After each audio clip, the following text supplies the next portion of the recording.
Hello, hello. Thong pang ro than hala mo tu zan zo. À,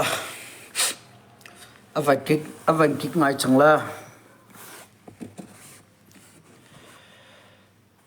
Mi kan hak pan hala ye. À, mi hak pa. Thla kan ngai chung halai. Te.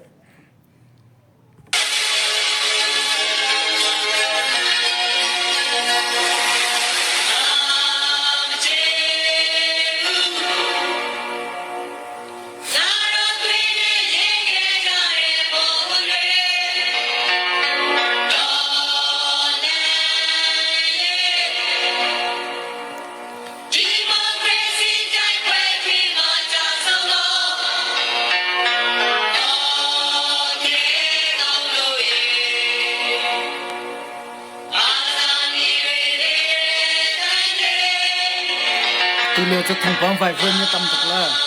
Sen tam nak kan tu suma tu hala.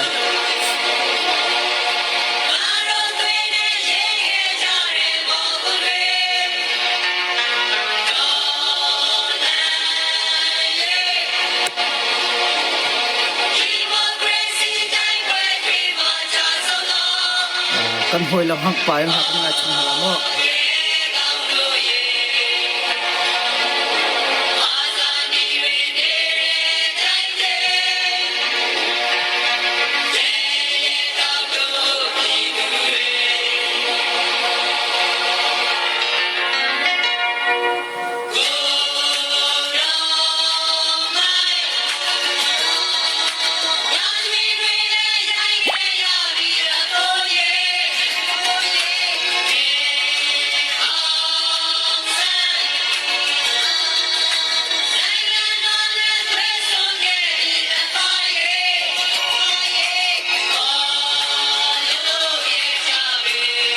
Kan kumhong kadam do si kalom kadam do kalom mo.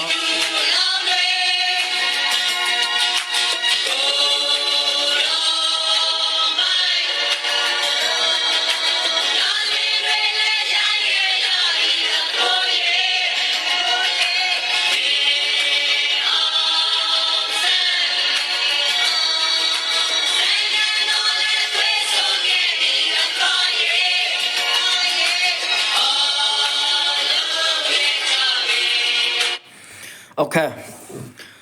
Magel kasi lo.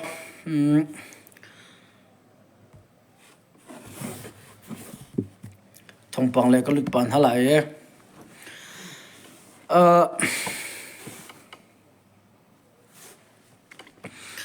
Zan chil ka chim to met to ko khan. Nan holo kom ni nong mani thong pang na thai ben to kun thai ven ha si tin an du wa chun. Share to pek naw lo. Share na Facebook chiwa che pek naw. Na mani thong pang na thai met to kun na thai kho velai. Ti mi kham sa bia chim ka van du e. Na Facebook har che pek chong na lo te. Zam thang LP kaning ha ko he chin. Okay.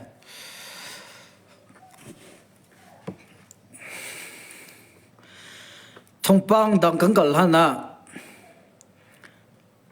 Tu chun tilim operation ko hi pit lain. Ha khale than tlang kal la chang mi.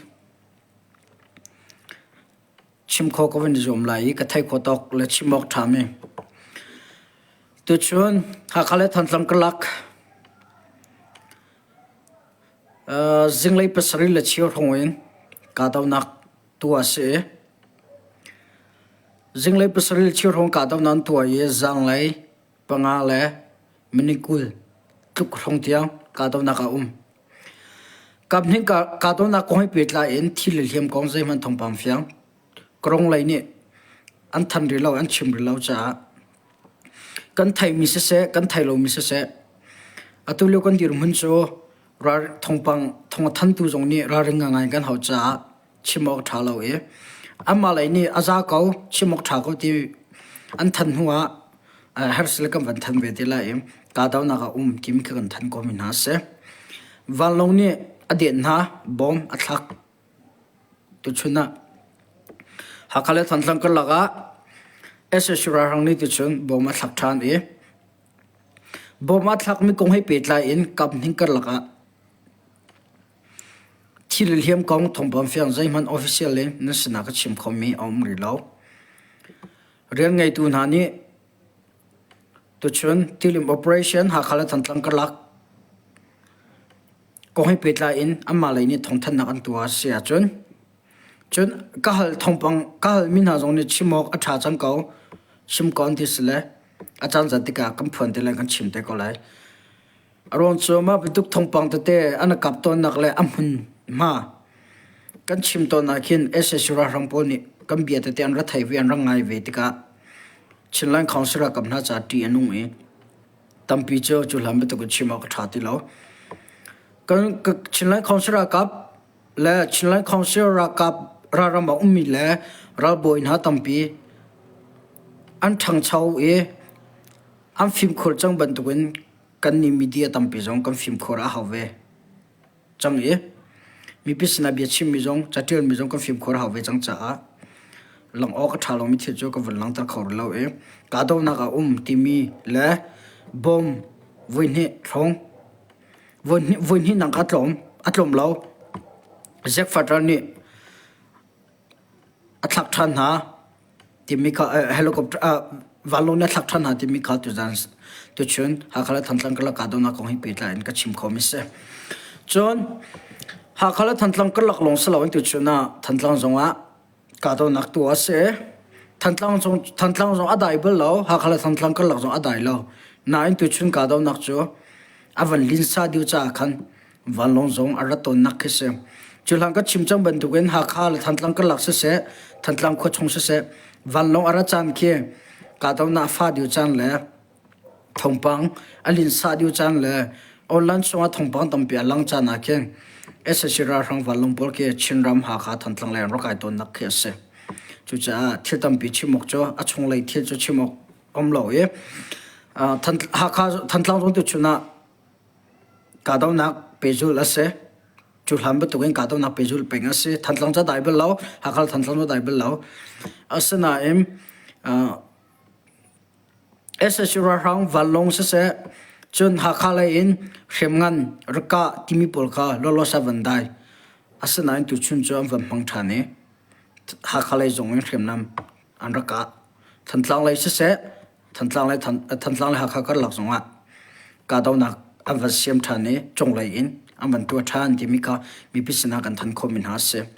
achong theory adang mi pol cho nangka hal zonga let ok tha milong ka let na la i let ok thalom che ka let na lo timi kha tu jana van chimchi ka do atu leo chinlang khosra kap chinram chong se lai tlang se ka do nak an dai lo pejul chu mang kalpi kau la ha kha la than tlang ka la ko hai pe tla im mi pi pakhat van chimchi ka du mi chu tampi chim cha hawlo e hom han khut min num lo a phim long ten se ko cha chan bo nak te an ngai mi atam amma minung an slo rakap an slo rakap ni am manding mi thiri tamtuk an hermi ma pin ma long ka chim khomi se tamtuk tang ka thor a hawre tamtuk thil zel pi rian hawre atak te ko achun ato tilim operation akal bi mi kam pasal thana he al hai in ka tila CNA National Army soyer kan ngai min ha tlam thling in uniform le bukadan tha an ngai lo to ko atua tu ku lo KIS se KNDF se AA sina se PDF mun dang dang kora ma mi pol ra ra man kal ding sia chun uniform tlam thling te an ngai uniform ilau te in ra an dau ti kan ni chinlang councilor kap CNA cho uniform han ana form khaw ri la uniform han akhaten phun khat zakatila color akhat mi man an ru khaw ti lo e bukadan chukani aman fak diu men rok chukani atule oi lau nang kal nak taluk sarni pol kadan pol ke zung hing te lo cha mi pol ke zung hing te long umi pol khan dan metal kuang le metal chim ri hau an uniform an kadan an bombi an kim han chim ni pini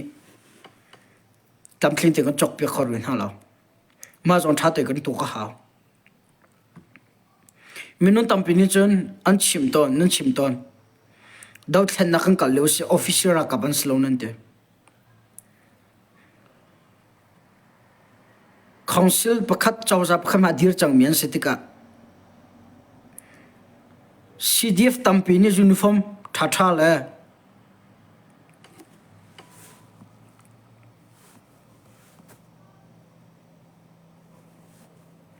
skatemo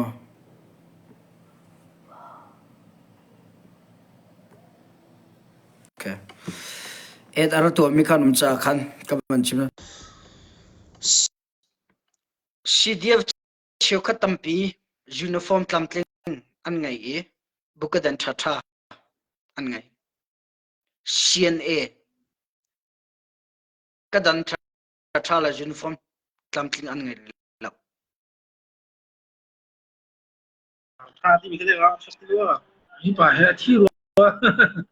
帮他的你把还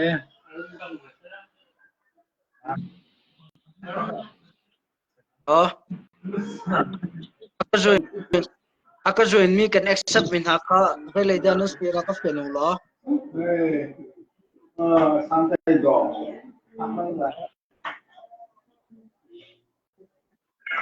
ko lung ko mo akajoin mi atu ya hol tu ma Zai tinjak sana siya, sana sai. Zai kai. Zoom mobile.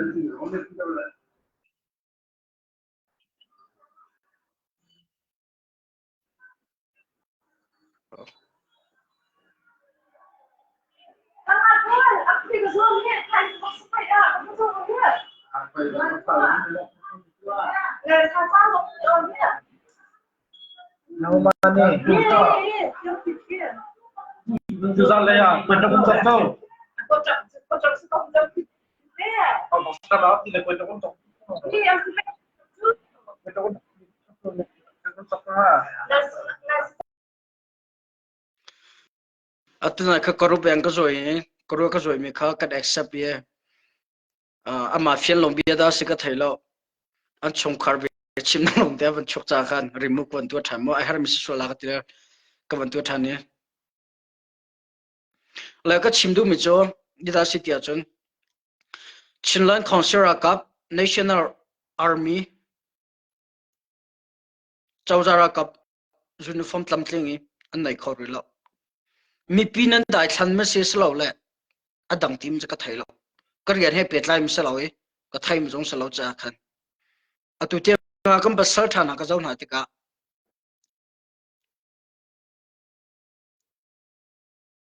longcho afak ngai metal kun le metal jo umri sa uniform 30 mane chinline council ka CNA angai lo mi tampen umri le zai da ka van chim do namma da thlan ma si slo le adang da thlan da si ti mi cho ka thailo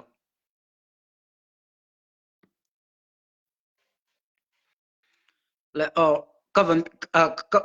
kavan remove chang ha sorry I har mi shwa ka ti kan accept pe zai pi pa sa lo e kavan remove chang chang mo le zai si pa wa zai da chim ka ban du ti a chon khat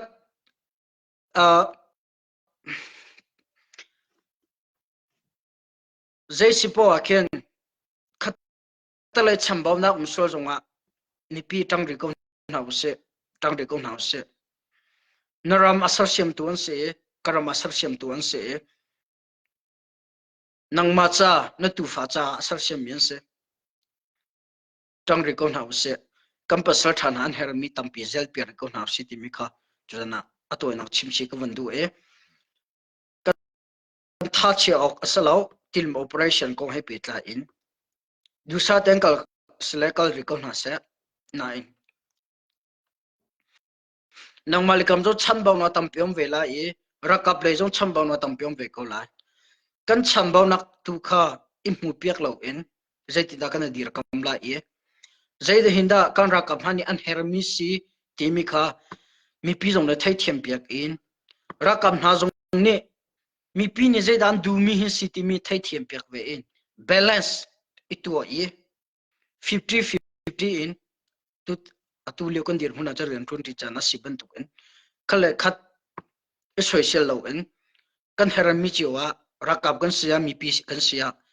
pakhale pakhat ki bom na se lo idir kam ko na se timika tilim operation ko hetlo petla in tuzana chimchi ka bandu mi ase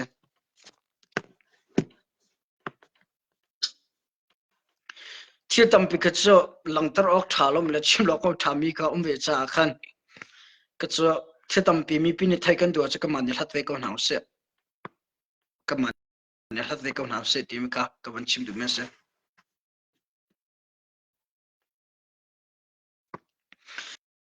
asana in rakap lain chambau nak ngai chu ka cha an ngai mi ka thaila CNN sia CDF an sia am boile an ra boile ni order am pek naning te an kal kau vakal vadaw rakir va tia ka chon ani chu comment tanga umin se order pek na tang mi se amate en zeman khianak nol ang ngai lo e itora khonak nol ang ngai lo atu hintluk e thantlang operation e a hare atang mi kan thai ko na chiu khatampi kan ram aro ka te longa khan methel kan atlai na e tindang kan ka thlakat ni arawa azam mi achok mi tampi kan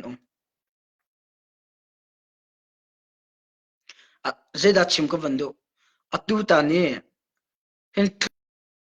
kadon afa chang e hin kan tem tur chang huwa atang rimi pas pol hin cho pasal tha ta tak ram ado ta tak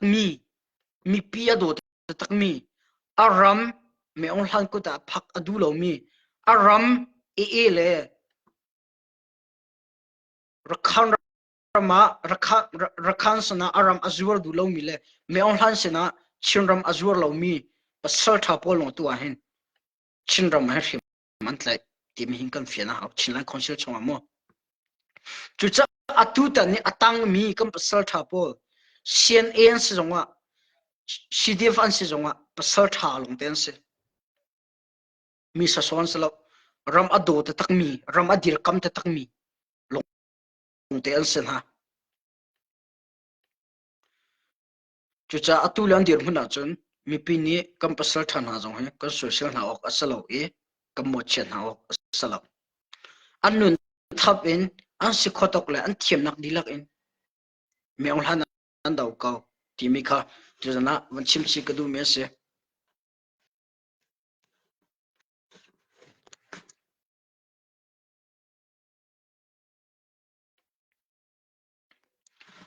Australian thang mangpa chu chun tuni chu tilim ikanak chu afak tukrua bom in thaklen se tu chun tilim operation ka do nak chu afak ta tak bom zong an thot na hakha zong er hem ngan nen raka thantlang zonga ka do na tu se afak na achong lai thil chu mi pisina zai mang ka chim kholo ra ka thai thiong tim kha kan no du na ka do na fak mi kha ka chim khom se lo tha cham mi ni ra cham mong lo tangka thom ni ra thor ko ti mi kha te chun tilim operation ko hai petla in ka van chim khom se lo la atua ka van chim than ding mi chu ni zan ka chim bang mi e petla in thongpang fiantra ka van du atu leo tu chun online song alin sa bak mi CNF la CNA CDF chinlan council ka flam penga angkal le flam pe mi pi an lem soi na e rakap thar diran tim mi pol kong he kong he pitla in putha zong ni VOC a chimi VOC a chimi kha lai media tampini until lai cha in adik amhan na in thongpang dik chu mahi ase mi pisina fiantra ka bantu mi chu ninzan la tu chuna thongpang alin sa ta takmi chinlan councilor ka CNA Paul flam pen chiu khata uncle le rakap thar dir ana timi kong hai petla in flam penga uncle mi kha zaidang asalo adang jakat sim dila e thil pakhat chimok a thalo mi omlo cha chimok a thami a thalo cha a thatlo cha ka vantal chila lo matika khara ka thaithiam lo hol ngoram chunga hermia uncle le uncle pa ngon flam pe ngon rama zan khat ancham zan ancham mi kha amma le ngon CDF ni chim brotherhood ni spy moslal slole minya tu CNF CNA CDF chilang konsira kap nia tu ale thongthan tu an chemi da city ka thaila pakhat ni khan thongpang chim brotherhood le hrui tu apek ma apek mi kha ma thil khan ni zan lo chang mi slo chu han diwa chang mi se ma apek mi kha Chin Liberation France timi group a Chin Brotherhood po ni Jingchur Zoom meeting bian ruana nakla mi pisna fundraising ang kolna group ase ma khan an chimchi ma an chimmi kha Chin Brotherhood lay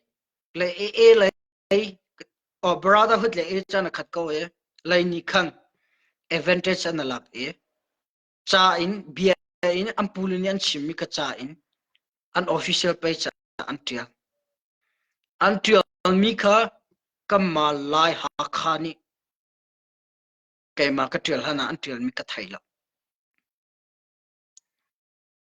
ni jana ke malai ka minchun alang changi tu chun longa ma thongpang khan mi pisna media chekon an lang tar mi se mizo media flam media chon tidi media ni until mi ka karel ka veitika chon Chin Liberation page ka wangai tika adik an chimmi until mi ka ma tika thilsning ka wal hatvetika until mi le an chimmi ka allo pakhat man CNA Chilang Councilor kapni flam penga ka le ngon rama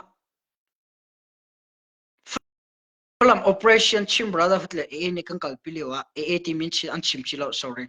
Chim Brotherhood ni kan kalpilewa boina kan siami flam mi pi boiter flam peng mi pi boiter le amalaya lakdingi an forna an lemna anti the mia CNA CNF CDF tien an chimre Chilang Councilor kapante thongpang tikilo ase makha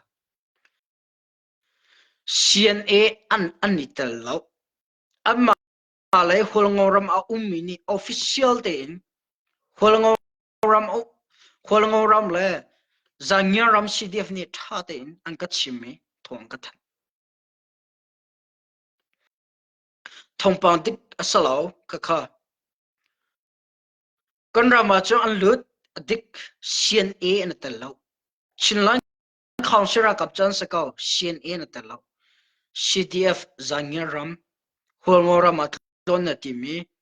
angkal pa an tang mi kha kamma le hol ngau pakhat brotherhood le AA le an spy article cho thong than tu ding le thong pek tu ding an chemi ni li in thong than mi na se thong pang tik law ase CNA pakhaman te law CDF zangya ram an se kan rama se man an tuam vai miam law medical check up zong kha man thak ka phos mi ka chu lam pi man thak se nine an tim te tak mi cho an achung thil ka chim ka du lo cha achung thil ka ti ti ga zai dang se lo in hol ngoram chunga ke zo ko thar la ya ko se hol ngoram chunga chilan khonsira ka CDF zangyaram ni tuana ti mi thil pa khata mak te ka chima chon chong lai SS ra hang ni akam bo cha mi pisina chim mak thala ma tuana tim ronga angkal pa chkhate an tang mi khase ma kha ma lai ni mi pi an lem hai an lem shoi hai hol ngoram man lut le sian e pol de mia pol ni boina an ra siami falam peng ai do tuk mi ai do to ko mi arem to ko mi kan kan laga then nak tu an tim le boina sim an tim tin thong an than mi ka se thong pa tik la o se si dia zanya ram long se amma re hera akal mi an se sian e to zai jong an bun la amma zanya ram to zai pakhan bu ne kalaya vakok timi asan mi kha sian e to zai pakhat asimi sian e ti atelo me vakok ka an bu ma he kan angkal timi kami pesna fiantar ka bandu ma ka chimmi kong he petla in chim brotherhood foi tu por ni adik law a chimmi nan ti sile bele na ra ka tu te tha zinga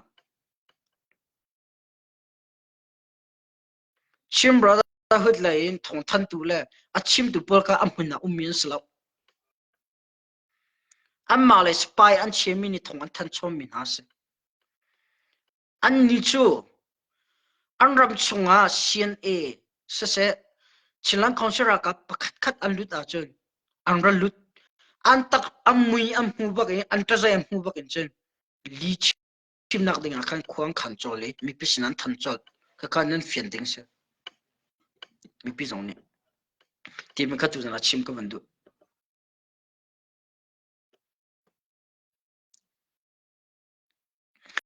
lai mi pi nan fiang lai ka zong CNF CNA ko hai petlan chim brotherhood lai ni li time mena li thong pan chua mi lan chim mi le life an thlan an chim mi ka atak te ko chun li selo brotherhood hui tu le AA hui tu zong ni nan thai ko la chin ram chunga atu le an statement chua mi le nam bi angai azum mi le angai mi pol hin cho chin ram sining zai ma a thai lo mi le chinlan council sini zai ma thai lo mi le CNA CDF chinlan council ra ka bi zai bentuk dan si zai bentuk hriam tlai phu dan si tia thai lo mi le tu le do thlenna kong he petla in me on han asual ti mi hai in thiadang a thai lo mi lo ni nam bian zum chang a phim pa wak lo mi lo ni nam bian zum chang li ka chim lo nam ma ni nan thai ma kha nam nan thai atua hen media che chewa fla media na gen ha kha than tlang media thong de number 1 number 2 zomi tidim media na gen ha kha than tlang media thong de nam ma ni statement nan choban to le li nan chim to gen chim form si lo to du si lo nan ek chang la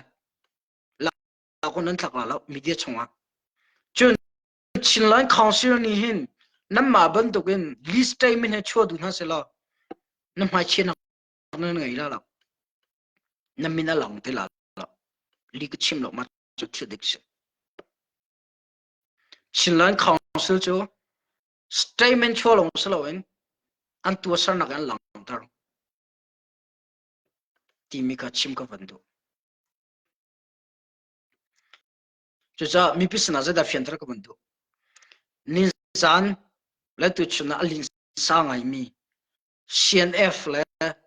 sorry CNF la CDF chinlan council ra ka ni flam penga boina kan se mi pi an lem na i rakap thar dir an tim timi ko han petlai an chimi polka li ase li mana li ngan ta tak achim tum hane azum kholo mi achim tum hane azum lo mi atril tum hane azum lo mi li asi ti mi kha mi pisna fiantra ka bandu mi ase ka mi pisna the chila information pa chaw mi pisna fiantra na khatu bandu en brotherhood le e le ni adik lo nan tia cho adik lo na ta te ra ka pi te ti mi kha shim ka bandu mi ase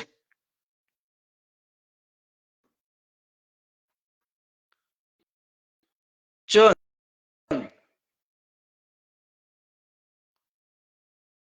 chinat media John Zelen John Vapul tiskalma Vapul John Shenau Ampage Paul Kavial deka atang tilong tension hamo pakhat ne trail baksalan dilaka na copy le li pakhala khan antang te naya thantlang operation valoni bomaka takle na china chongni shen as a thumle thar ha a thi mian salo shen e kha chila khonsra ka a thi mian salo a hiem mi tu anse khazong ka li a chimla shen e chu va dan thiem ve an ti chu the chila information ka dir hui ani zong afim khur ngai change ara re ngai chang tua ara ring lawi afim khur lawa chun a har nangin an chima cha kan chim ve ko lai kan phone ve ko lai amma lo computer an thiam lo amma lo media rem to nan thiam lo amma lo li chim an thiam lo amma lo bi dik chim an thiam lo ka kan ngai chu thluk kan ngai chu chang chong chu kan chong chu ka chu cha chinlan council that nak an chim ka thai bala acha na chu kan ni chu kan chim zonga amma ne kan fu zonga thacham hau thacham pe ong ti youtube zonga mi pisina ka chim ton operation to me atlam tling khon na ka le hiam tur an umlo nak na thile hiam an umlo nak na thacham pe na si ti tiang youtube ka chim ton an ni le ni chu nek nei in chinlan council thatlam na chin na content chi flam media tampi challenge kan tuan ha nan chim khau ban tu kan chim khau ve ka nan ngai bitu ka kan ngai ve thlok nan ngai bitu thlok kan ngai ve nan tuan khom kan tuan khau ve tim karang halo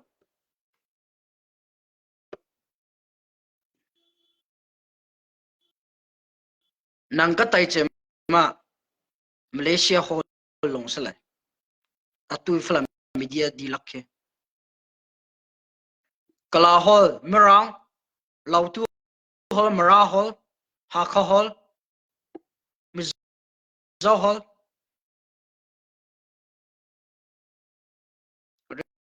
ready ke se chu ja ka chim du nak cho je da se tia chun comfort na cha ka chim mi sala li thong pa nan than zo za tok nan luan tok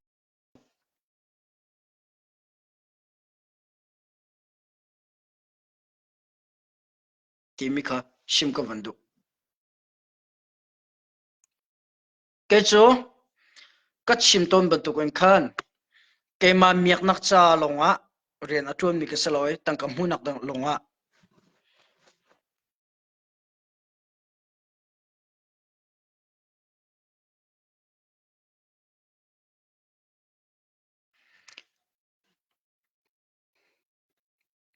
mi pil hok na ding cha la ke mal hok na ding cha ka ton ka na en ke cho ka pe chunga tang kam hu mi ka saloi sien a se se chinlan council le ka me pe dan se se ho phong ka jong ai mi ka salo dollar pa kha jong ka ju chu pe lut law ka pe song lut la ka asana rat ha te mbia ka chim arong cho that ka chim to the china information ka dir chan cho defensive kan to na ding cha chinlan council ko hai pe lan thong dik lo an chim mi fiantar nak la fetar ami pi sana thaitar nak ning cha chim ka tim cha khan ka dir mi se tu chuna media chiu khani phone ang ka chon media chiu khani phone ang ka chon je ti dang ka te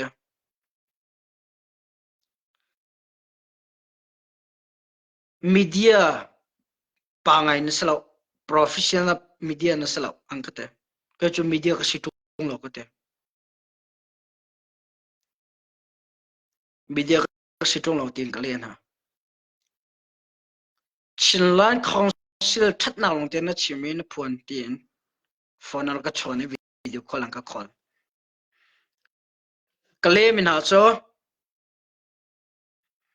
chinlan council ho ben bia ka chim zong aslam lo ye brotherhood la ho ben ka chim lo salo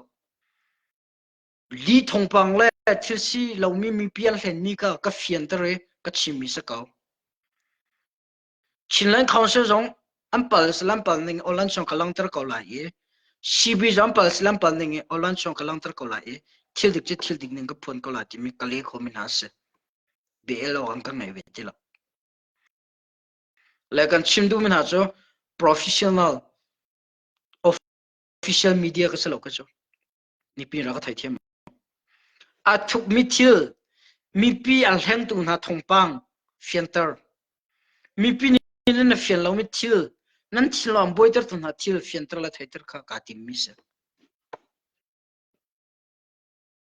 mi dang va kal le interview wa tu ka thiam ve ka atu le we media tom ni pol zakhat chunga somsari lana hin media ran zakar ton chang kum thum len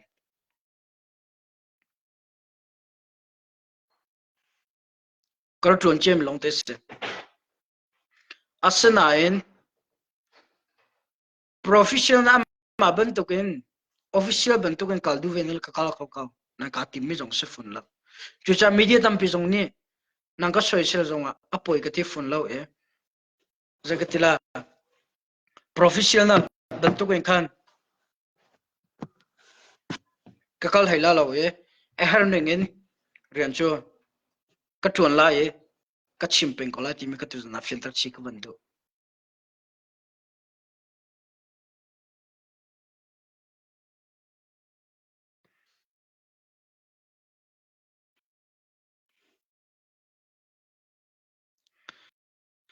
atu ti nga mi pi ma ya ka chim mi tan lai ka chim nga ngai mi la chinlan khonse kon chim ning te chinlan khonse kon chim ok chom lom he chu nan thai ko chu nan man nan thai chu chinlan khonse ne chu thil cha fa fear a chu mi pi va than ha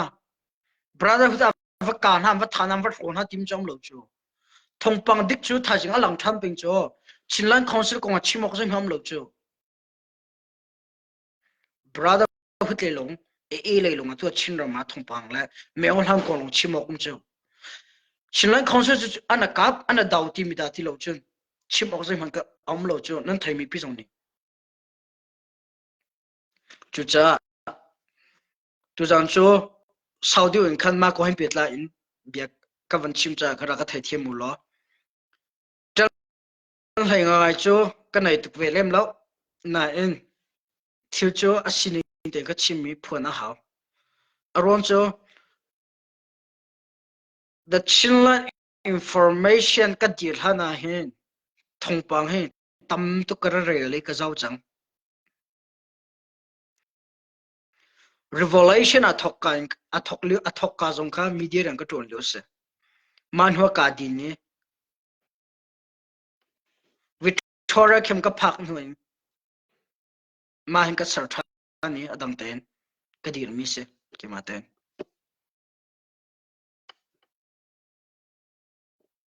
chu cha flam le media pol zong official nan sia chun official kan sin ne ti ya chun official ten thon thanu chima ha kha media the chim post longli post cbn cbn ccn john the Dhaka post the chinlan post official anati official na ti ban tuk te en raring ten thong pang an thai an than ni ra ring tin cham tir le thong pan tha te an hlat din huwa an ni cha am phuang an ho complain num la boi ba nak mi pi cha chho pi la nan ni le cha official kan nan ti a thai ngai mi le fel ngai mi le ang hal ngai ben tukin bian nan chim tong tu zan nan chim me tha jing ala phi ka mani ka thai di fun tong nan chim mi bia pol na mane phi len chho kho tong la ka kham official YouTube channel ka khama official page nan tingam official page ti mi chu kap ni cha ren ton mi salo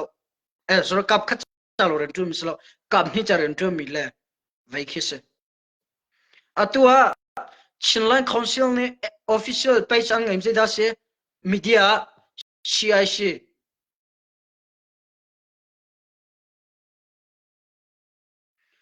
CIC long form chu Chinland Information Center se Chinland Chin Information Center se Chinland Information Center se nam ma he page line jitim hana official page an se thongpan thalo an tia belo a her bak mi da long dati lo chen jitim han tia belo ka official page ti se ke official page ka ti lo private ke se chu cha nam ma le ni official nan tia cha medium han tia dan zo han thiam mu lo vai pi pa zo han thiam mu ti chim ka vandu tu zana challenge kan to pa na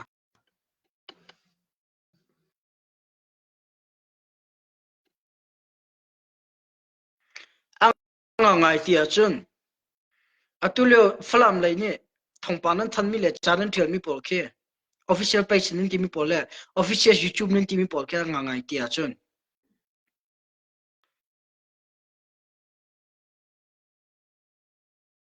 tangka hudu me na media pakhat ni achia mi pol he khe na khat nan fian nak ne chum mo na phone la zeda chim ko tia chun nan ni zong official nan ti bu cha than era ring lo phim khol zo mo nam pu le pol le chim mi le tira na fian mi na ke adik ti minen fiang mo fiang lo tim jong ka tha tin ven tok tao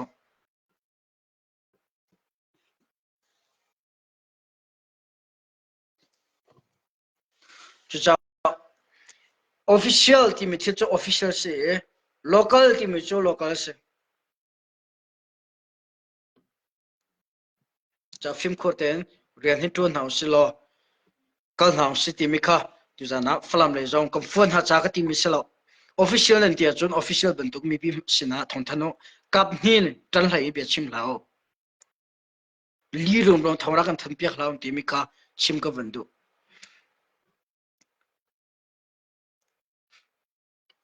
zan chiro je ron da lai patha ye mi pi sina fi fia nak la thong ka than nam ma le ka thong than me adik lo cha le nan thong pan chimi po dik lo cha chin mi pin nan fan di shon hala ye an khok nan fo di sula an long thin nam boiter di sula ti ka phan cha zan chiro fi fia nak to mi na se ka fom tu cha sala chin mi pi ka do tu cha na le ka an long boy ka du lo cha zan chiro live ka thai bia ka chimi se chu cha official ti mi chu official ban tu ko ren to nu la official ban tu ka long ti mi ka tu na na chim chi jong ka ban du me se la naya achang mi ma kong he jong fa ten na Facebook ra ka shir piang te kan du na ka cha bi pi ngai mi sila mo mi pi cheu khone cha nang ka ko te li na chim nang ka te li ka chim lo ka fian tang hala tu jana zaida city a chun nai e live ka thla e chim brotherhood la e ni chen e pa an tha ki mi kong ka chima khan slide lai ram thang min ka tal mo slide lai ram thang khwa ka chim chi mo anu khwa apa khwa amin achong khat kong khater ka chim mo ka chim la achong la ni ang ka kot ka tinak salawe achong lang ka chon ka tinak salaw falam lai thau thau le ka lai mi chiu khat ni cha ko mi tin no le ka let na ye chanang ka kwatin kan len ha ye nam mai tu nan dai phun aron cho thiu sin na fian lo ye a phi nan chua khalo cha ke man zai huwa thai lo in slai la ram thang ko pe tlai online songa man thak la a sin am van lang tar ronga ke ma khanang ka te fian tar na ka ban tu la na ya slai la ram thang slo in CNA pakhat an tlai e parak khwa an tha ti mi ke ma bak ni olan chunga ka au pi ka chim ke ma ni ka chim huwa amin ka chim lo a khwa ka chim lo a sini dam ka chim lo olan chunga tha jinga salai la ram thang min le man thla ka ban chu avan chuan te ka salai ram thang koi pe tlai a chung la ni bi hal an ra ka chot an ra ka choni thong ama si sul na mo thong pang fia kan thai lo thong pang fia na kan than khon hamang ka ti ke ma zo ne feta na zai ma ka tu kholo ama silo na in ka hal na ti ka chiu khan ni lo tu le phun se chiu khan ni te chuang ka chium ve ti mi ka kalet na chu slai ram thang hen chu ha zo ka thai mi sla min zo ka thai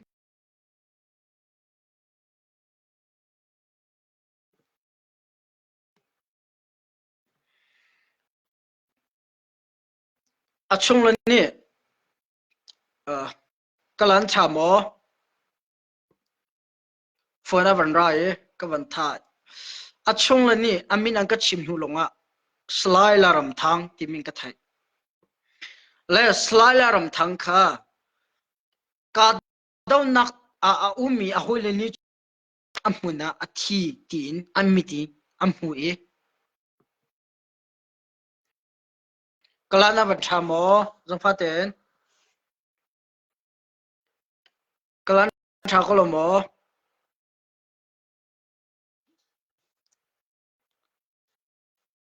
phona van rai phon ra chana ke chalan khe tak amit e a tha ko lai ti ka jong ka van pe ko lai mo le slai la ram thang kha ka dau a chung le se zonga ti khan ka chim ni se ka dau nak aum lewa khan amhuna a hole ni a thi ti in an ka chimi an phuan an ka te an te ani ka chu an tlai mi a ka lai CNA a hole pol ni a thi ti in an mu chang mi ase a thi ti an mu chang mi ase le le brotherhood ni rolo pi in kalom o a tha chang a chen le brotherhood ni rolo pi in am van nam na cha CNA lai sri long an si nu an tol le am van nam na leo kha slai la ram thang kha ang ka ye ai teng ye a hol ni chun anu a thi chang ro ti an roi an kal tak ye nu an tol tak mi se chu thong pan te ka si a fiang mi ase a hol ni slai la ram thang thai jinga man thak ti po te ka chuan ti ka ko na zia mai slo mo an tha ve nen tim chu ga ti da ama hin chu am na thi chang mi se an tlai mi chu mi dang se ka ti amin hong da si ti le khin cho an te cho khin an ti da khin cho an ti ma hin pe ko chu an tlai mi chu upanon slai ram thang am na pe thi chu se ja zai tin da man thak na ngai ko an ti a hol po jang khro har to a thi chang an ti a ro ka le brotherhood an nam na cha la o a tha ti lo kan van nama chu kan thi lai te kan phan chan hu kan tol tak an te ma cha kan hu kan tol tak kan kal tak mi se a thi chang ting kan ruwa ma ron chu pe kan hoile chiu khat la CB ni a ro kan kal pi ha kan ti mi chu se chu an thi a thi chang ti pe kan ruwa chu an nun mi chu kan lom tok ti ti ang ka ti ma zong chu a chung le sina ka chim na la ke mani amma asiti mi pakhama ka chim lo na in slai lai ram thang ka chu le brotherhood ni amwa kal no e athi mo anun ti mi amwa che nuwa anun ko cha uncle pi an thlobul mi khase le dot nak he kan zau khan an ti mi zong ka anun mi chu kan lom adik kan lo tha to an zau khan ne tha to bi hal an du cha sa ko lai le chim du mi chu zai da chim ko bu ti chu na ya slai la ram thang koi pe tlan ke ma cha ka ko ni pol tu na ka bi tha te ra nga yo kai ma ni a thi ti mi pakha jong na sina ka chim lo e ka phong lo e fe ta na za khat pakha ma ka tu la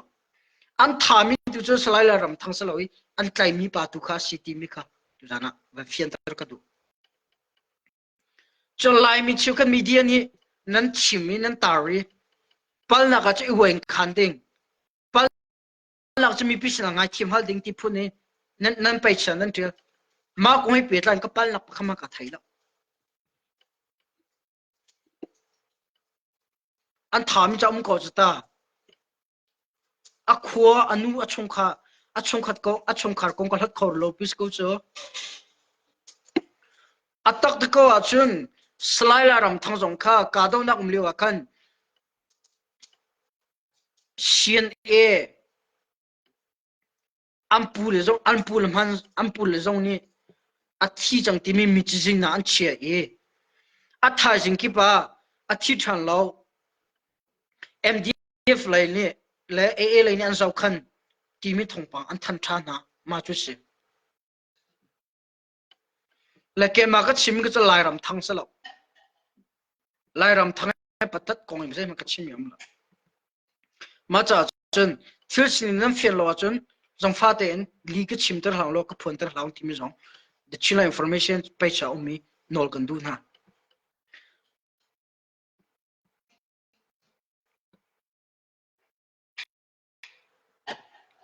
slai la ram thang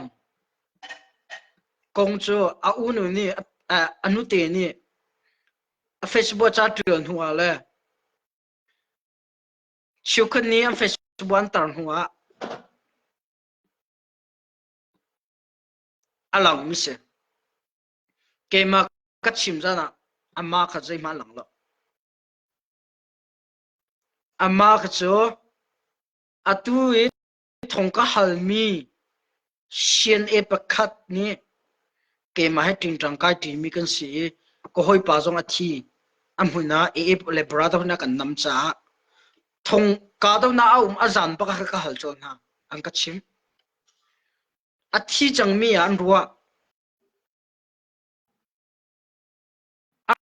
an ruak am valak ding sia le am van nam than ding sia chun e le brother hu ni an dilak an kan halai cha an zam ve mi se an ven ve mi se chu cha chiu khan ni slai lam thang kon pe tlan ke ma zai thai ho halo cha ka ko mi le bia ka hal mi te te chun lai mi chiu ka media ke ma nur sori cha tiam le bia chi mi po zo thil sin nan fian tam sa lo chun the chila information angai tu raka thilhang lo rak pu hang ti mi ka nol chi ka van na jang fa te thil sin thainan dual na ngal nan duwa chun raka chimu lo tha ten kan fi fi na lai kan chim kon halai lai mi tam pi cho thil hing kan fian la na a fiang to mi bu to kon chim kan phon to a chim tu la ngal tu ke khoi kan da thong pa na la ama si te tak mo thi mi chu ti mi bi hal na kum lo a chung lam han ka hal a chung lam ka hal ti ka fetar na ka to khalo ama sin se lo na in sene pakha cho an thai an ka chim ni bu to an tu mi se ka na salai la ram thang cho ami no ka thai bel lo ama nan ka chim hunga salai la ram thang asin se lo ti mi ka chim ko du a thi mi ka apa chong thi anu thlang lai tlang se mo ma kha a thi mi che salai la ram thang tu ka chim mi che se mdf la e nian zo khan mi a tu i ka chim mi pa cho salai la ram thang cho a thi ruati a thi chang ruati e le brother hu ni amwa zaw na anung mi an kalpin hai an thobul mi se a tu ka chim mi cho upa non putar non e le brother hu ni an tlai mi pa kha an tha ka ti mi se ka kham pin nem fe na ha zaitik mana salai la ram thang an tha e asan chan di ti mi pi sina ka chim lo amin chale sianai pakhat an thai te chin an tua ti mi chu ka chim adik chu li salo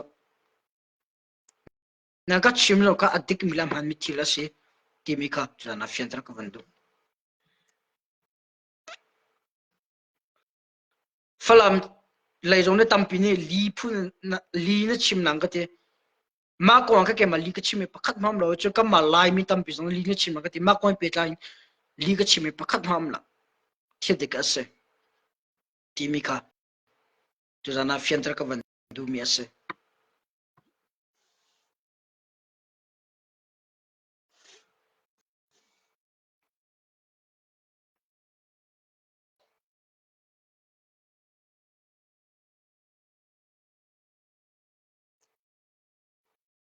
chu cha ta chuna ka chim chang na ban tu gen voi dang zo pal nak te ka nga ya chu ra ka chim ko ti ko adik nan chiu ka chu direct bakan chan ko kotle li na chim salala ram thang a thilom na tha nang ka ti chu ke mani salala ram thang ka thi der ma life chonga ka tha ma salala ram thang kong he petlain a valai pi valai chong umi ve ti I bom na sala an ke khola la aron cho ta ti khman ngai lo a min ka chim lo ko ka chim lo na sian e pakhat an tha e am vel e atak sa jong afodi ti mi belte cho adik mi thongpang ase e ni an tlai chang mi cho an luat lo shrim video jong kam post je tin dan than ha je tin dan ton ha ti mi cho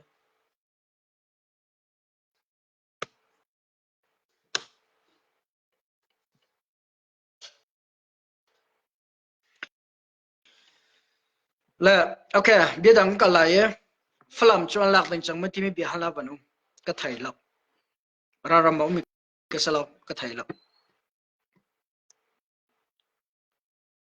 chiu khat ni chu flam he jang tu jan chung an lak comment tu jan chung an lak comment chu ti an lak te men la ve ti bi chi ma tam ke chu ka thai lo aron chu ke mani thongpon tha ten ka hlat lo mi ka thai lo chu ka thai lo se min da zong tu chuna an lak ti thongpang te media chiu khada lang ka thai lo ka chu min da kong se se flam kong se ka thai mi chu kan chim hai ka thai lo flam kong a ke ma ka thai kho to kun chun flam sakhan chiu khat an lak nu in flam raka polo num nak ss ra hang pon na ta kong pi an nam e ni drone sorry bunker pi bawan ti mi am baw kholo le an din metal ko zong chakhat am van calcium an din kan tin ha adik an din ka laga ka meeting an to meeting to je ti da bunker kam bawla e control ti mi ka an tok mi se le atu ti nga kai male ka mi bunker zong an fo kho chong an phau kho chong ti mi pakham ka chim lo nan thaila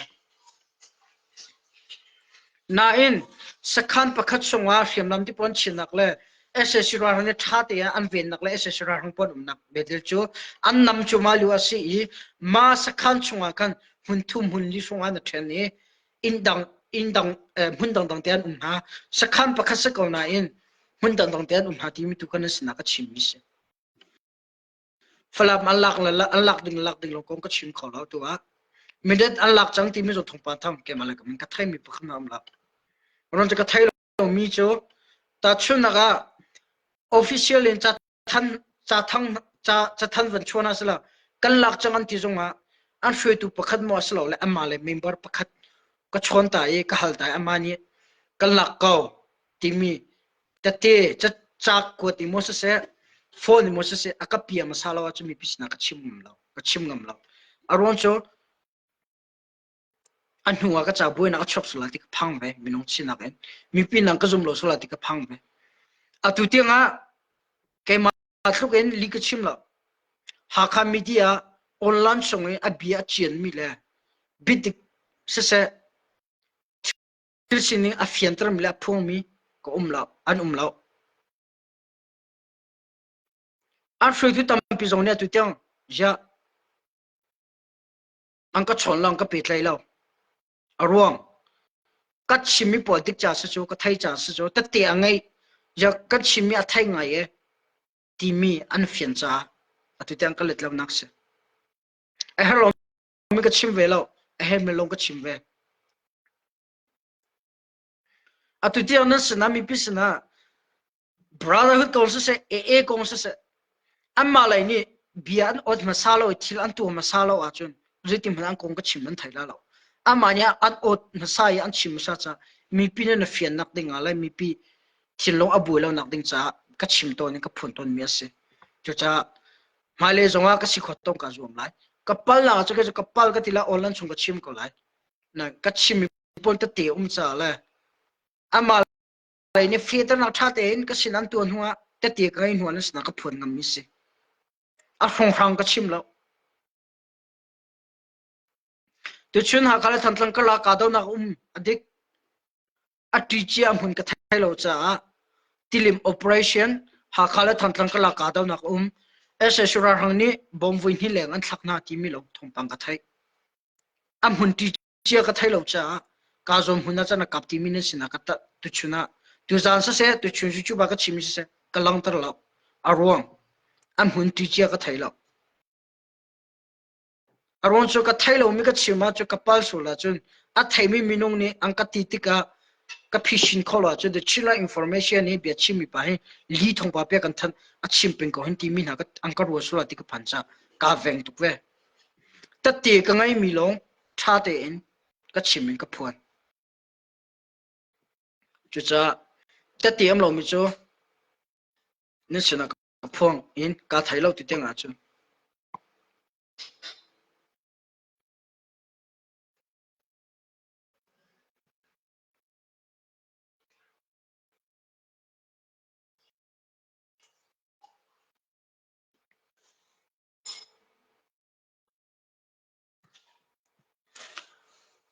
cb he e upas si do le puya antena chia e chim thin pa ding an si so to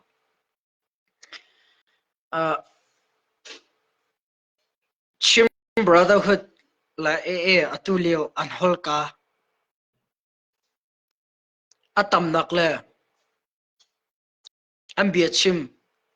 biachim an foi nak chu zai dang selo than tilim operation alim khor lo cha se ma ke advantage an la ke an hol tam mi se chu cha cbn se zonga an se zonga zai pi pa ke kan thilun so kan che dik selo ti mi ka kan le ko mi se mo wa umri ko na se wa ngam ri ko na se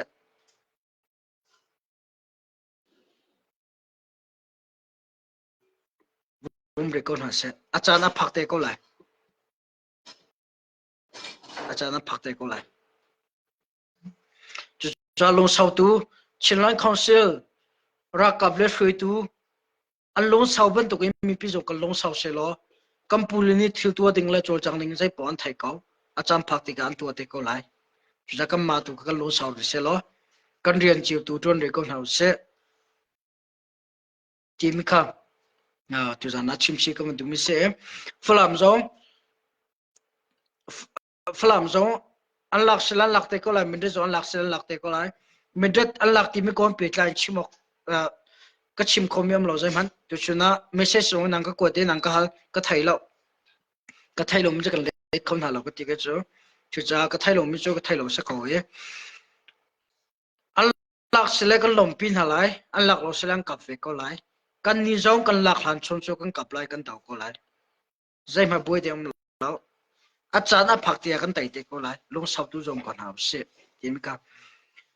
tutan thantlang operation tilim operation akan pasal thana tam tu kan hliami nun na ka liama chun chinram chonga operation tu de mi mun na tam tu umre kan pasal thana zong du sa ten kal pi ko na se mi pi kan long sau ko se timika tu zan zong chim chi le som chi ka mun ha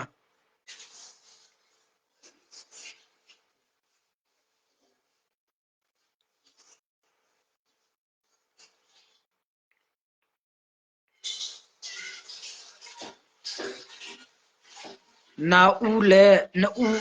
le ni she na u le rama taluk ra kap sia anzal na ti mi hi adik mo ka thailo kong chuna man thai dula chon ni she jong he ka thai mis salo ka thai mis salo ka cho brotherhood le va hal na lan thai te ko la along 50 dajir adai ding cho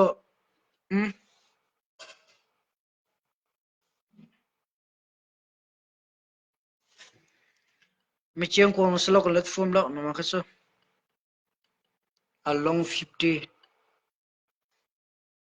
ma por chum salo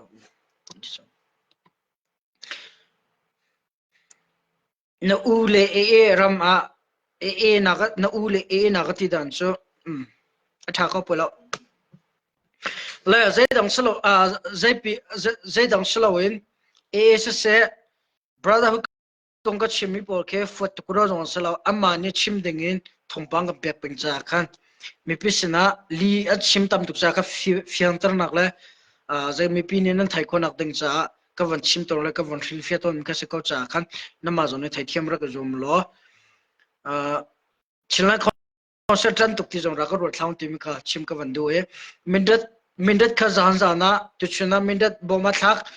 chon tu chun phalam boma thak ti mi ko han thong pang thar ka thai lo chin ra ma chon van long tang mai ra kai tu chuna ka van boi ngai cha ke ma jong thong pang ka hat khong ai lo la zan zana khan ni zan November kulan hi akan bom pong zanga ka voi hi mindat chonga thak e chon pong za zan hi le soma ka a thak re cho phalam zonga ni zan kha chiu khani ka do na ka dai an te a dai lo ken chu ka thai lo kon tin ha cha khan tu jeng long ka thai e ka do na dai lo ni zan kha z fighter le helicopter e bom zanga phalam kha chunga voi hi a thak chon bom zan hi le soma kha voi li phalam kha chunga nizan esa shura hangni an thak adilak in nizam phalam kha chunga ke ma ka thai thok in chon bom viruk angan mi pongzanga le pongzan hi le soma plus bom viruk